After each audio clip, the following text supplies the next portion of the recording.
Gerakan koperasi di dunia dimulai pada pertengahan abad 18 dan awal 19 di Inggris. Dimulai dengan munculnya revolusi industri Inggris tahun 1770 yang menggantikan tenaga manusia dengan mesin-mesin industri yang berdampak pada semakin besarnya pengangguran, hingga revolusi Prancis tahun 1789 yang awalnya ingin menumbangkan kekuasaan raja yang feodalistik yang memunculkan hegemoni baru oleh kaum kapitalis.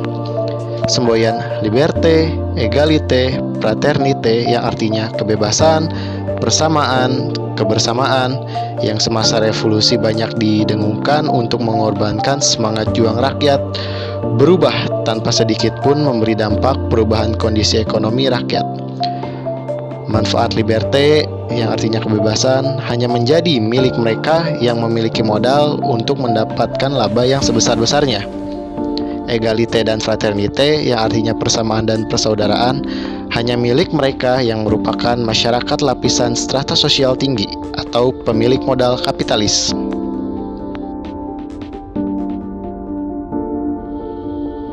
Kelahiran koperasi di Prancis dilatar belakangi karena adanya revolusi Prancis yang menimbulkan peningkatan pengangguran dan kemiskinan rakyat. Juga karena adanya penindasan yang terjadi pada masyarakat kalangan bawah atau buruh di dalam kapitalisme yang berkembang pesat saat itu. Di saat yang bersamaan, koperasi pada saat itu sulit berkembang karena keterbatasan modal dan juga pengetahuan yang rendah dari anggota dan pengurus. Para pelopor koperasi di Prancis seperti Charles Fourier, Louis Blanc, dan Ferdinand Lassalle yang menyadari perlunya perbaikan nasib rakyat. Para pengusaha kecil di Prancis berhasil membangun koperasi yang bergerak di bidang produksi. Dewasa ini, di Prancis terdapat gabungan koperasi konsumsi nasional Prancis atau Fédération Nationale des Coopératives de Consommation dengan jumlah anggota koperasi yang bergabung sebanyak 476 buah dengan jumlah anggota mencapai 3.460.000 orang dan stok yang dimiliki berjumlah 1.900 buah dengan perputaran modal sebesar 3.600 miliar francs per tahun.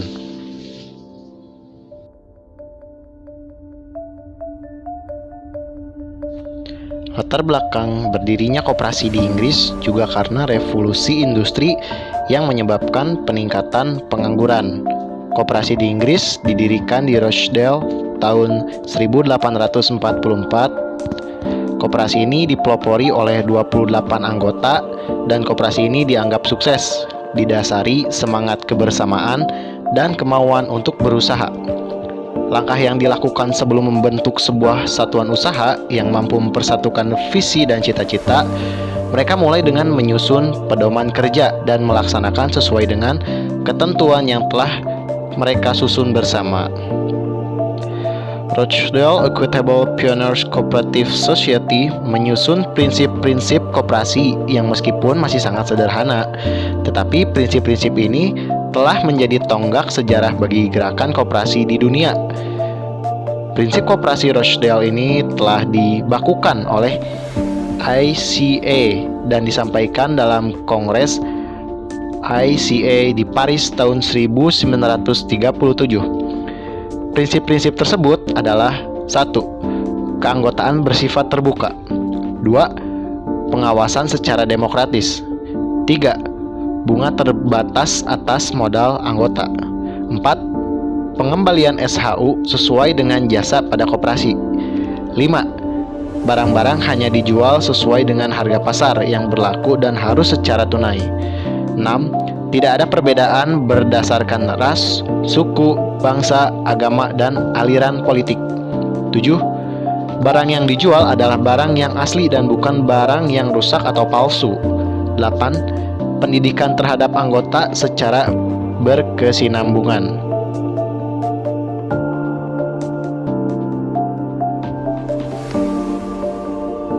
Saat Jerman dan Prancis mencapai kemajuan, tahun 1848 muncul seorang pelopor yaitu F.W. Revson, wali kota di Flamersfield, ia menganjurkan agar kaum petani menyatukan diri dalam perkumpulan simpan pinjam. Revson dapat mendirikan koperasi dengan pedoman kerja. Pelopor kerja lainnya dari Jerman ialah seorang hakim bernama H. Schultz yang berasal dari kota Delis. Pada tahun 1849, ia mempelopori pendirian koperasi simpan pinjam yang bergerak di daerah perkotaan.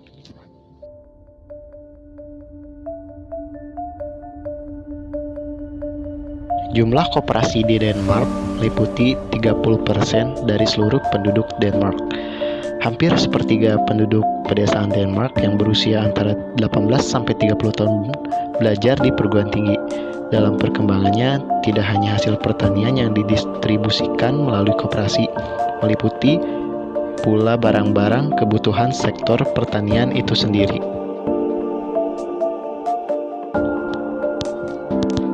Salah satu pelopor koperasi di Swedia bernama Albin Johansson. Salah satu tindakannya yang spektakuler adalah menasionalisasikan perusahaan penyaringan minyak bumi yang menurut pendapatnya dapat dikelola dengan cara yang tidak kalah efisien oleh koperasi. Dan tahun 1911 gerakan koperasi di Swedia berhasil mengalahkan kekuatan perusahaan besar. Dan tahun 1926 koperasi berhasil menghancurkan monopoli penjualan tepung terigu yang dimiliki perusahaan swasta. Akhir tahun 1949, jumlah koperasi di Swedia tercatat sebanyak 674 buah dengan 7.500 cabang dan jumlah anggota hampir 1 juta keluarga.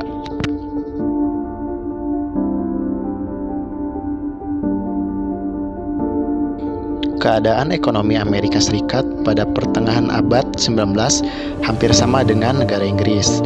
Menurut catatan, jumlah koperasi yang tumbuh antara tahun 1863 sampai 1939 berjumlah 2.600 buah. Sekitar 57% dari koperasi-koperasi ini mengalami kegagalan.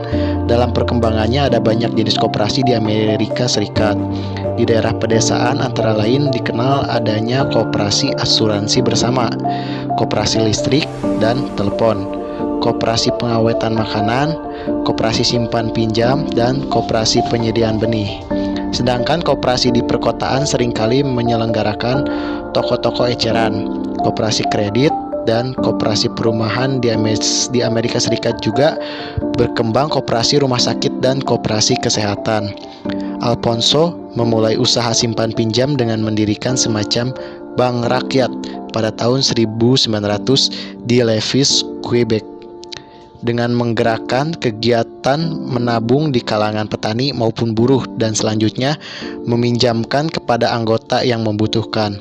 Usaha Alfonso bersama temannya Edward Avillens tahun 1909 lahirlah undang-undang pertama koperasi tentang koperasi simpan pinjam di Massachusetts.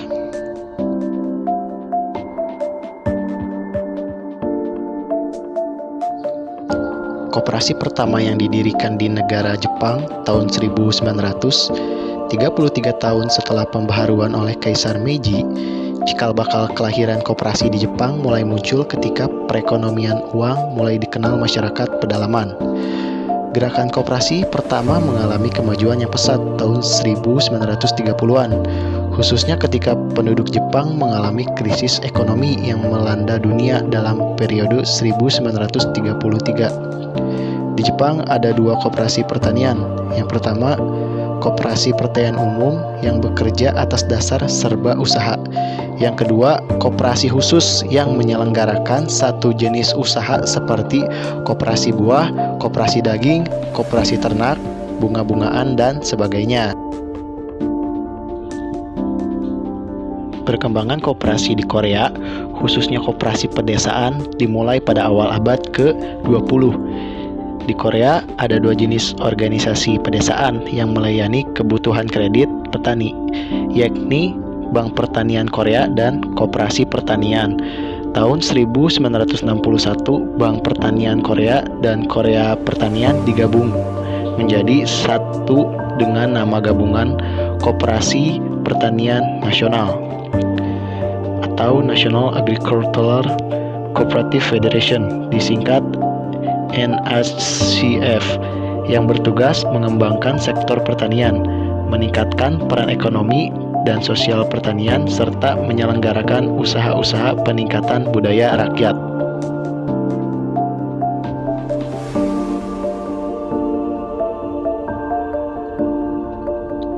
Pembentukan Departemen tahun 1915 mengawali kelahiran koperasi pertama di Thailand. Departemen Promosi Koperasi di Thailand memiliki visi untuk mempromosikan dan mengembangkan kelompok promosi dan kelompok petani menuju ketahanan dan kemandirian. India mendirikan koperasi kredit ala Raiffeisen pada tahun 1907 dan menyusun undang-undang yang kemudian diperbarui tahun 1912. Undang-undang koperasi di India diadopsi oleh negara Amerola, Afrika, dan Asia termasuk Indonesia. Pada awal pertumbuhan koperasi di India, yang menjadi andalan adalah koperasi perkreditan peternakan sapi perah, pabrik gula, dan bank koperasi. Pertumbuhan koperasi di Timor Leste mengadopsi model koperasi wanita setiabudi wanita atau SBW Jawa Timur, terutama dalam hal manajemen tanggung renteng. Jumlah koperasi di Timor Leste sebanyak 84 unit. Kegiatannya berimbang antara koperasi simpan pinjam dan koperasi serba usaha. Sampai pada tahun 2017, pemerintah menargetkan koperasi tumbuh menjadi 300 koperasi. Lahirnya koperasi di Filipina adalah Federasi Koperasi Mindanao yang memiliki sekitar 20 anggota koperasi dan 3.600 petani perorangan. Koperasi ini mengelola hampir 5.000 hektar lahan dengan salah satu koperasi yang pendiriannya didukung oleh LSM pada tahun 1986.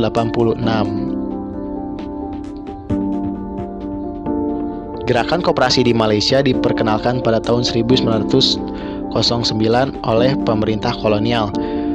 Penciptaan RIDA atau Otorita Pengembangan Pedesaan dan Industri pada tahun 1990 membantu memfasilitasi melalui pengembangan pedesaan yang terintegrasi. Gerakan koperasi terkenal di Malaysia adalah Gerakan Koperasi Pengembangan Perumahan.